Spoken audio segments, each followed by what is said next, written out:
A Revolução Industrial na Inglaterra.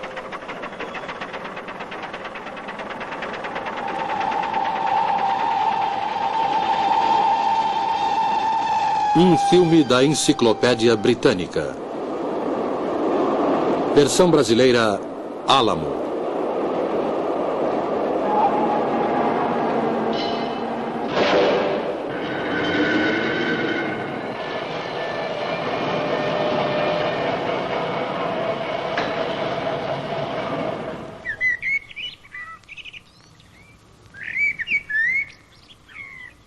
Voe com sua imaginação até a Inglaterra. Imagine a condição socioeconômica daquela nação há 200 anos. Era uma Inglaterra muito diferente da que conhecemos nos dias de hoje. Uma Inglaterra de aldeias tranquilas, de fazendas e pequenas propriedades rurais, de extensos pastos abertos e grandes florestas.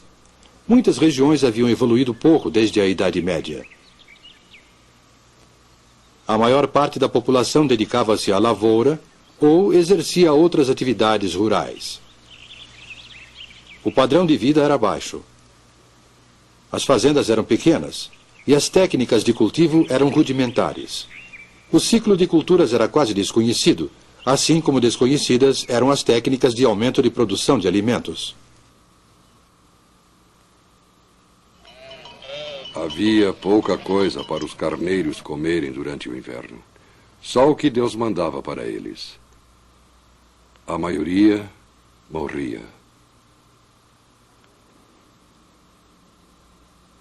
Agora vamos verificar as condições da manufatura, especificamente na área têxtil.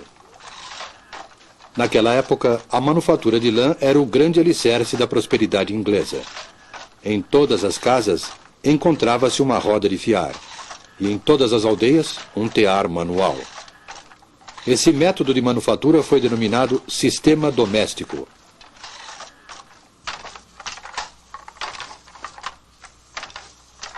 Timóteo. Sim, mestre. Venha cá. Continue esse trabalho, você consegue. Na sociedade inglesa, os mestres tecelões habitavam nas aldeias ou no campo, com todo o conforto, e levavam adiante os negócios com capital próprio. O mestre também executava o trabalho manual, e quase todo o processo de beneficiamento de lã era realizado em sua própria casa. Além do seu tear, o mestre tecelão era proprietário de uma fazenda de 1 a 6 hectares, com alimento para os porcos, aves e algumas vezes para uma vaca. Possuía um barril de cerveja de fermentação caseira, uma roupa de trabalho e outra para os domingos. Tanto os aprendizes quanto os artesãos dormiam e comiam na casa do mestre tecelão.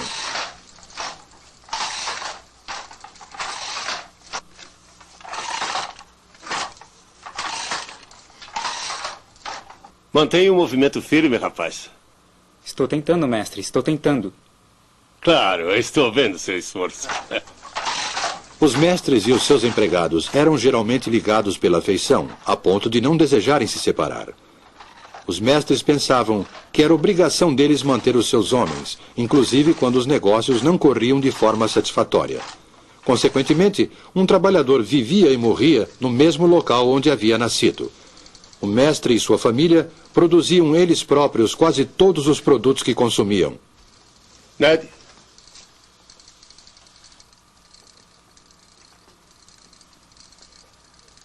O que você acha? Ah, ele parece um campeão, não é? Eu vou fazer um casaco bem bonito. Ah, você é um menino de sorte. Agora pode ir. Ei, Ned! Valha-me Deus!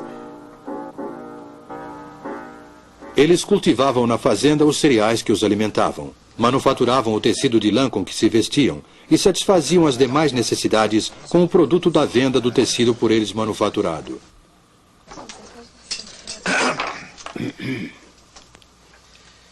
Senhor, esteja presente à nossa mesa, esteja aqui em todo lugar. Senhor adorado, abençoe vossas criaturas e permita-nos compartilhar com o vosso banquete no céu. Amém. Amém. O mestre tecelão costumava sentar-se à cabeceira da mesa de carvalho.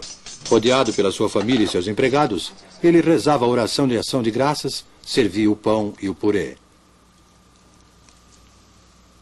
Às vezes tomava uma caneca de cerveja, sem servir aos seus homens. Mas essa era uma das poucas diferenças entre o modo de viver do mestre e o dos empregados.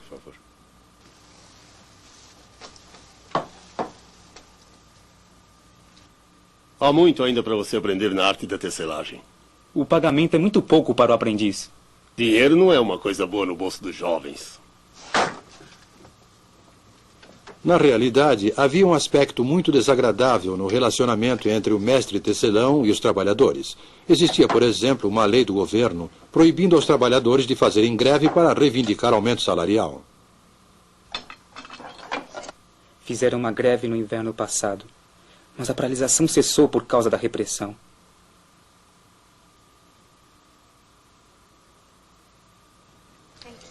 O trabalhador dificilmente se arriscava a fazer greve e não podia procurar trabalho em outro lugar. Recebia uma remuneração irrisória pelo seu serviço. Ele ocupava, na verdade, uma posição intermediária entre escravo e homem livre, ou mais precisamente, entre servo e cidadão. Tais eram as condições na indústria têxtil inglesa há 200 anos, apresentadas neste filme de forma concisa. Essas condições variavam conforme o lugar e a época. A Inglaterra não era absolutamente o paraíso terrestre, mas a vida seguia o seu curso tranquilo, geração após geração. E nos 100 anos seguintes, a nação se transformou e o estilo de vida do povo inglês sofreu uma transformação radical. Aldeias tornaram-se vilas, vilas tornaram-se cidades, e a manufatura foi transferida das tranquilas propriedades rurais para as fábricas.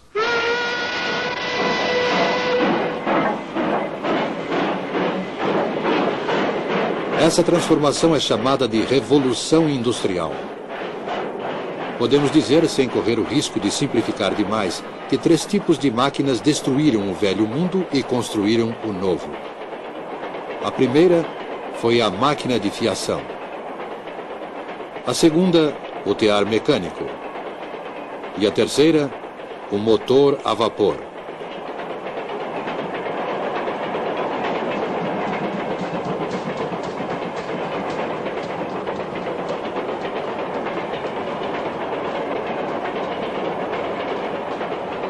A máquina de fiação, o tear mecânico e o motor a vapor.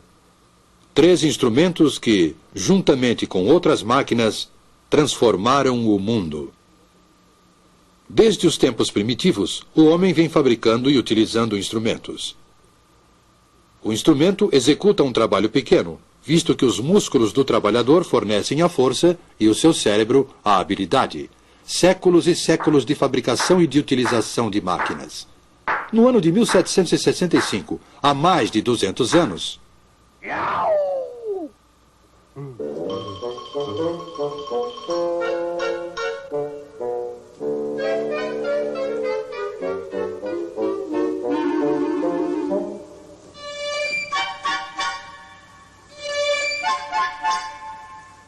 Jenny! Jenny! Eu consegui! James Hargreaves aperfeiçoou a máquina de fiação manual, batizando-a com o nome de sua esposa, Jenny. É a Spinning Jenny, a máquina primitiva de fiar difusos múltiplos. Essa máquina iniciou a revolução na manufatura da lã. A fiação era até então um processo lento, pois só se podia fiar um fio de cada vez. James Hargreaves colocou 8 fusos numa armadura e movia todos eles com uma manivela. Dessa forma, fiava 8 fios simultaneamente. A engenhosidade de Hargreaves lhe angariou o desagrado dos seus companheiros fiandeiros, que temiam perder o trabalho por causa da máquina.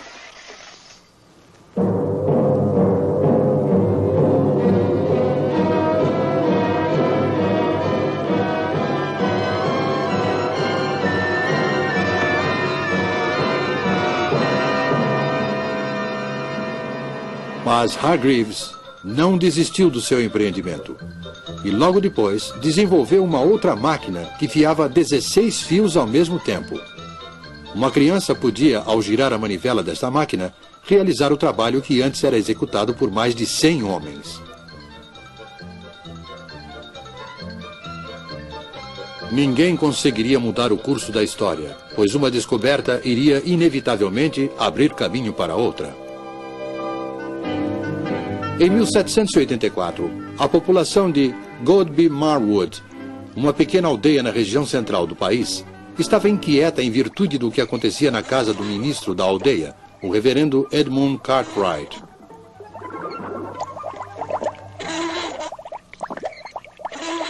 Acontecem coisas muito estranhas ali naquela casa. Parecem coisas do diabo.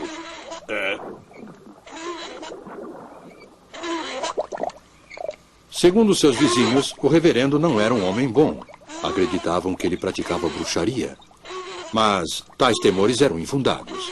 Cartwright havia simplesmente desenvolvido uma máquina, acelerando assim o processo de industrialização. A partir de então, a energia não era mais produzida pelos músculos dos trabalhadores, como ocorria com a máquina de fiação. A fonte da energia seria a água. A força da água corrente foi utilizada para movimentar uma máquina de tecer. Estava criado o tear mecânico. O trabalho manual na indústria têxtil foi abandonado, como foi também o velho sistema doméstico de manufatura. O tear mecânico, além de ter um preço elevado para o tecelão comum, era muito grande para ser colocado em casa. Mas, se se pudesse comprar 12 teares e instalá-los num prédio, foi dessa forma que o tear mecânico acelerou o crescimento da indústria e do sistema industrial. A partir dessa época, em lugar de trabalhar em sua própria casa, o tecelão passou a morar em um lugar e a trabalhar em outro. Embora isso seja comum hoje em dia, naquela época houve uma implacável oposição à tirania da sirene da fábrica.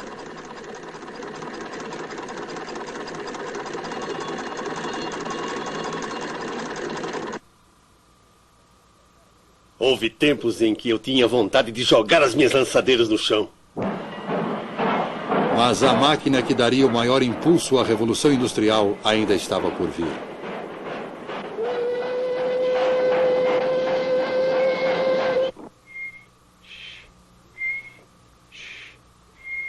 James Watt, quantas vezes já lhe disse para não perder seu tempo?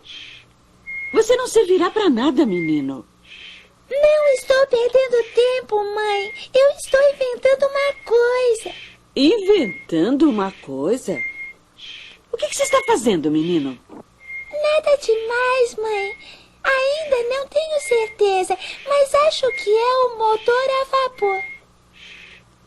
A história em torno do jovem Watt e a chaleira de sua mãe não é mais do que uma lenda. O primeiro motor a vapor foi, na verdade, desenvolvido por Thomas Newcomen em 1705 e era utilizado para retirar água das minas de carvão. Um dos motores de Newcomen foi levado para a oficina de Watt para conserto.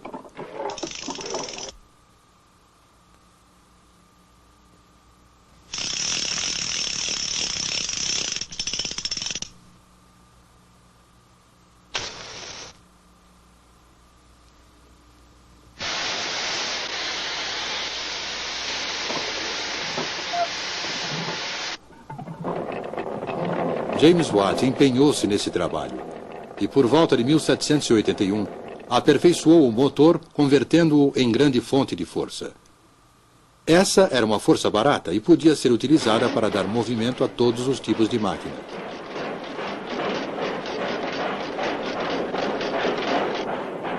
Com o motor a vapor de Watt e com o aperfeiçoamento dos métodos de beneficiamento do ferro e do aço, a Revolução Industrial era um fato consumado. A máquina de fiação e o tear manual foram abandonados. Surgiram as grandes cidades, não de um dia para o outro, mas no curto espaço de 100 anos. No lugar do mestre tecelão, semi-industrial e semi-fazendeiro, apareceu o capitalista, proprietário de muitos teares e empregador de centenas de trabalhadores. Com a Revolução Industrial, a Inglaterra transformou-se na fábrica do mundo no século XIX. Era um período que exigia criatividade e desembaraço. Juntos, empresários e engenheiros criaram uma era na qual a Grã-Bretanha ocupou a supremacia do comércio mundial.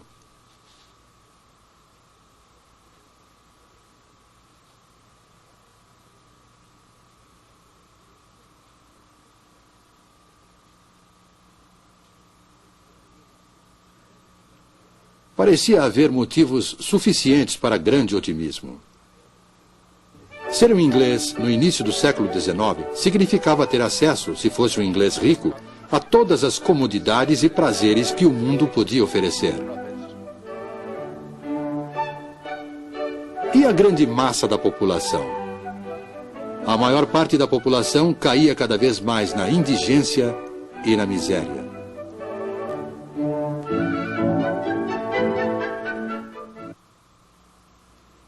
Segundo o Dr. Arnold, o problema social era dramático e a Inglaterra seria fatalmente tragada por uma revolução civil sangrenta.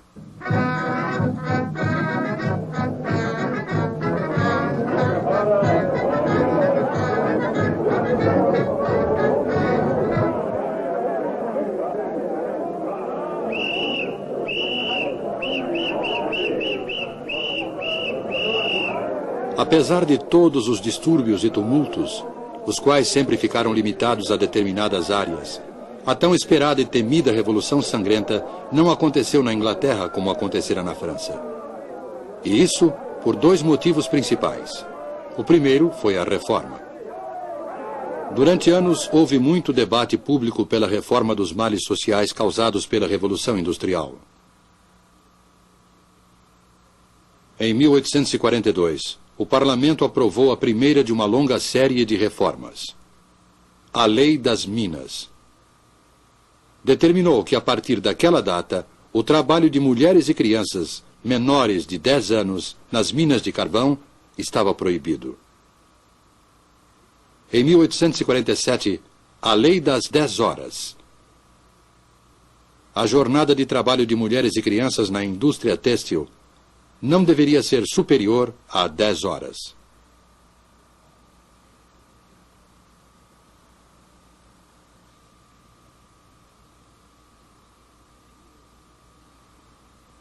E em 1875, os sindicatos, que até aquela data tinham seus poderes de negociação limitados por lei, ganharam proteção legal. A partir de então, o operário tinha o amparo legal para se reunir com seus companheiros em defesa de melhores condições de trabalho, redução da jornada e aumento salarial. A produtividade foi o outro motivo. Assim como a reforma, ela evitou que os problemas sociais da industrialização causassem uma revolução civil. Na época do trabalho manual, antes do advento das máquinas, a produção de um sapato exigia aproximadamente 18 horas de trabalho, pois um único artesão executava todas as etapas de produção. O artesão sentia-se gratificado pelo seu talento. Mas, para sobreviver, era obrigado a trabalhar muito para compensar sua baixa produtividade, que era inevitavelmente baixa, dado que ele só podia executar uma única operação por vez. O acabamento podia ser excelente, mas o preço do sapato feito à mão era elevado e, consequentemente, poucas pessoas podiam pagá-lo.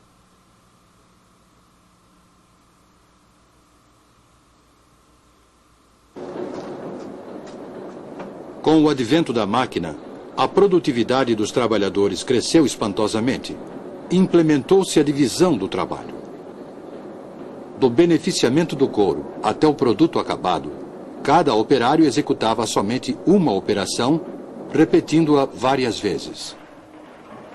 Desde que o couro estivesse beneficiado, um sapato podia ser produzido em menos de 20 minutos, ao invés de 18 horas exigidas pelo método artesanal.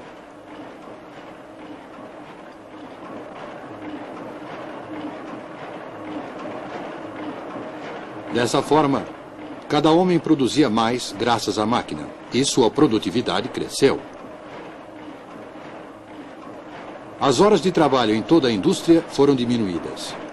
O salário aumentou e os preços dos produtos baixaram. Assim, o operário podia comprar o seu próprio produto. Mais pessoas podiam se beneficiar da crescente riqueza do país.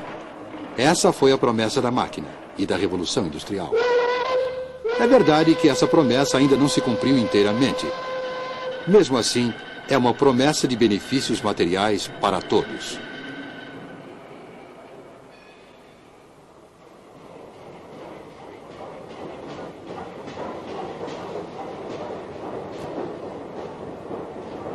O século XIX, o século da Revolução Industrial, foi uma época de grandes realizações para a Inglaterra.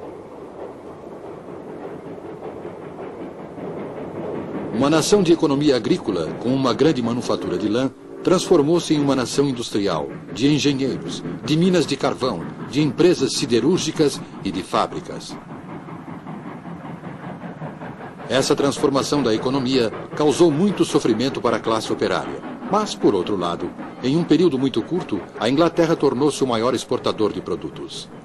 Ela era a fábrica do mundo.